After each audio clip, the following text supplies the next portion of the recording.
Hello everyone.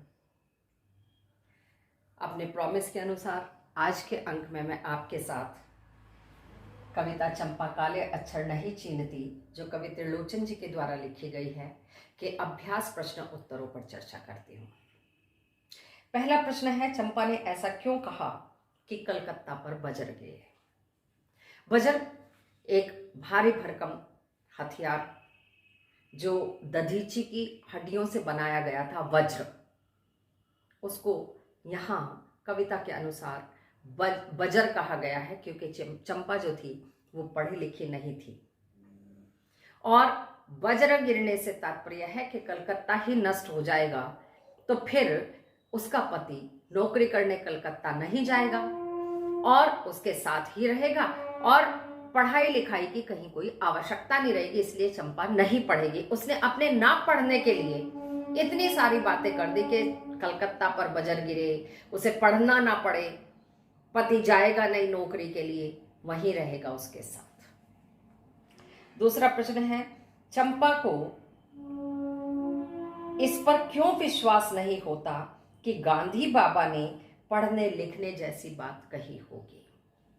क्योंकि उस समय महात्मा गांधी, जब तक हमारा देश स्वतंत्र नहीं था, उन्होंने सत्य और अहिंसा के मार्ग पर चलकर अनेक आंदोलन चलाए अपने देश को आजाद कराने के लिए। न जाने हमारे कितने महापुरुषों ने, और ऐसे नींव के पत्थर इतने लोग हैं कि जिनके हम नाम भी नहीं जानते, अपने जीवन का बलिदान दिया। तो गांधी जी, उसके बाद ही उन्हें राष्ट्रपिता की संज्ञा दी गई थी। गांधी जी के विषय में सभी लोग मानते थे, ऐसा ही था कि वो बहुत अच्छे हैं, क्योंकि निरंतर देश को स्वतंत्र कराने के लिए, देश की उन्नति के लिए वो प्रयासरत थे। इसीलिए चंपा को ये विश्वास नहीं हुआ कवि की बात पर कि गांधी जी जैसे महापुरुष, स्वतंत्रता सेनानी, जो अहिंसा का पाठ पढ़ाते हैं, शांति का पाठ पढ़ाते हैं, सभी को शांत रहने का संदेश देते हैं, पर अपने देश की आजादी के लिए तत्पर हैं, वो पढ़ने लिखने जैसी गलत बात, क्योंकि उस समय हमारे समाज में महिलाओं के लिए पढ़ने लिखने की व्यवस्था नहीं थी, उनको पढ़ाया लिखाया नहीं जाता था। इसीलिए चंपा को कवि की इस बात पर विश्वास नहीं हुआ। कवि ने चंपा की किन विशेषताओं का उल्लेख किया है। कवि ने बताया है कि चंपा सुंदर की, उनके पड़ोसी सुंदर की बेटी है, ग्वाले की, और चंपा अपने चौपायों को, अर्थात अपने पशुओं को चरवाही पर ले जाती है, उन्हें चराने के लिए लेकर जाती है। चंपा भोली भाली है, नटखट है, शरारती है, कई बार वो उद्यम भी करती है, कई बार कवि की कलम चुरा लेती है, कलम ढूंढ कर लाते हैं कवि तो उनका कागज छिपा देती है। तो इस तरीके से उसके अबोधपन का कवि ने यहाँ वर्णन किया है, साथ के साथ उसकी शरारतों का भी वर्णन किया है, उसकी जिद का भी वर्णन किया है कि वह अपने न पढ़ने के लिए तरह तरह के तर्क दे देती है। आपके विचार में चंपा ने ऐसा क्यों कहा होगा कि मैं तो नहीं पढ़ूंगी। जैसा मैंने पहले भी बताया है कि आजादी से पूर्व हमारे देश में लड़कियों को पढ़ाने की व्यवस्था नहीं थी, बल्कि लड़कियों को पढ़ाना बहुत अच्छा नहीं माना जाता था, तो कम ही पढ़ाया लिखाया जाता था, इतना कि बस अक्षर ज्ञान हो जाए या थोड़ा बहुत लिख सके। फिर उससे पहले अंग्रेजों से पहले मुगल थे, तो बाहर निकलने में भी लड़कियों के लिए मनाही होती थी, पर्दा प्रथा तभी से आई थी। अदरवाइज यदि हम अपना रामचरितमानस को देखें, रामायण को देखें, तो स्वयं वर की हमारे यहाँ प्रथा थी, पर परिस्थिति वश सब कुछ बदलता चला गया, पर्दा प्रथा भी आ गई।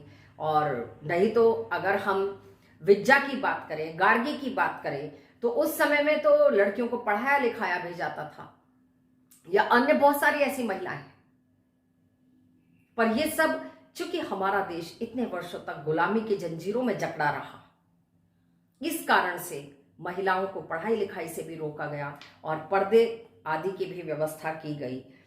पर उसने अपने जन्म से होश संभालने से यही बात समझी और जानी थी कि महिलाओं को पढ़ना नहीं चाहिए। इसीलिए उसने अपना तर्क दिया कि मैं नहीं पढ़ूंगी, भले ही उसके लिए सारे स्कूल कॉलेज बंद कर दो, कलकत्ता नष्ट भ्रष्ट हो जाए, उसे इन सब बातों से कोई मतलब नहीं। पर वह इतनी जिद्दी है कि उसने बता दिया कि मैं नहीं पढ़ूंगी। कविता के आसपास यदि चंपा पढ़ी लिखी होती तो कवि से कैसे बातें करती, फिर वह उससे साहित्य विषयों पर चर्चा करती, उसकी कलम या कागज कभी न छिपाती, या कलकत्ता पर बजर गिरे इस तरह के वाक्यों का प्रयोग न करती। प्रस्तुत कविता में पूर्वी प्रदेशों की स्त्रियों की किन विडंबनात्मक स्थिति का वर्णन हुआ है। जैसा मैंने बताया है कि महिलाओं को पढ़ाया लिखाया नहीं जाता था, पर्दा प्रथा भी थी, और अधिसंख्यतो परिवार, ऐसे कुछ क्षेत्र आज भी ऐसे हैं कि जहां ये माना जाता है कि यदि महिला पढ़ी लिखी होगी तो घर गृहस्थी कैसे चलेगी। हालांकि मैं कहूंगी कि बहुत कुछ परिवर्तन हो गया है इन 75 वर्षों में, पर फिर भी कुछ स्थान ऐसे हैं कि जहां महिलाओं को आज भी दोयम दर्जे का प्राणी माना जाता है और भेदभाव किया जाता है। ऐसा नहीं होना चाहिए। संदेश ग्रहण करने और भेजने में असमर्थ होने पर एक अनपढ़ लड़की को किस वेदना और विपत्ति को भोगना पड़ता है, आप अपने विचार से लिखिए। देखिए, आज तो स्थिति ऐसी है कि हर एक के पास संदेश भेजने के लिए मोबाइल है, लैंग्वेज भी आपकी मर्जी है, आप जो चाहे प्रयोग कर सकते हैं। यदि लिखना पढ़ना नहीं जानती है, वैसे इतना पढ़ना लिखना सभी जानते हैं, तो महिलाएं मोबाइल सब चला लेती हैं। तुरंत सेकंड भर का खेल है कि आप फोन पर बात कर सकते हैं। पर उस समय की महिलाएं एक अलग से व्यवस्था होती थी कि कोई एक पर्टिकुलर ऐसा व्यक्ति जो एक दूसरे की बात किसी और से साझा नहीं करता था, वो चिट्ठी व्यवहार, पत्र व्यवहार में उनका लिखना और पढ़ने का काम किया करता था, कुछ पैसे लेकर।